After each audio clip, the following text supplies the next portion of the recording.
ओला दुष्काळ, कर्जमाफी व पीक विमा मागण्यांसाठी कळंबमध्ये रस्ता रोको.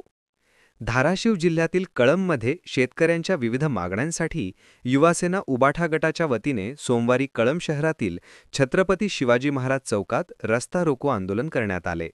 या आंदोलनामुळे शहरातील वाहतूक काही काळ विस्कळीत झाली होती. शेतकऱ्यांवर ओल्या दुष्काळाचे संकट कोसळले असून त्यातून होणाऱ्या प्रचंड नुकसानीकडे शासनाने गांभीर्याने लक्ष द्यावे, अशी मागणी आंदोलनकर्त्यांनी केली. यावेळी प्रमुख मागण्या पुढे करण्यात आल्या. त्यामध्ये कळंब तालुक्यात ओला दुष्काळ जाहीर करावा, नुकसानग्रस्त शेतकऱ्यांना तात्काळ आर्थिक मदत द्यावी, सरसकट शेतकरी कर्जमाफी जाहीर करावी, नद्यांच्या पुरामुळे मृत झालेल्या जनावरांची नुकसान भरपाई करावी, तसेच पीक विमा योजनेतील जाचकटी रद्द कराव्यात यांचा समावेश होता. या आंदोलनादरम्यान आंदोलनकर्त्यांनी जोरदार घोषणाबाजी करत शासनाविरोधात संताप व्यक्त केला.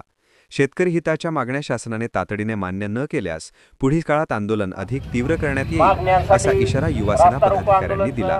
ब्युरो रिपोर्ट, नमस्ते धाराशिव लाईव्ह. या ठिकाणी सरकारने तात्काळ ओला दुष्काळ जाहीर करून शेतकऱ्यांची सरसकट कर्जमाफी करून शेतकऱ्यांना हेक्टरी 50,000 रुपयाचं अनुदान जाहीर करावं. लक्ष वेधण्यासाठी ओला दुष्काळ जाहीर करण्याच्या या मागणीसाठी रस्ता रोको आंदोलन पुकारलेलं आहे आणि या आंदोलनाला राष्ट्रवादी काँग्रेस शरदचंद्रजी पवार पक्षाच्या वतीनं जाहीर पाठिंबा आणि आम्ही सामील सुद्धा आहोत. तोपर्यंत जर सर्व परिस्थिती अनेक लोक या पिकाकडे बघून उडीद पूर्णपणे गेलेला आहे, सोयाबीन पूर्ण पाण्यामध्ये, आणि हा हवालदिल झालेला शेतकरी जीवाचा बरा वाईट केल्यानंतर तुम्ही मदत जाहीर करणार आहे. तिकडे दानादान उडालेली आहे. शेतकऱ्यांचं जीवाभावाचं पशुधन धोक्यात आले.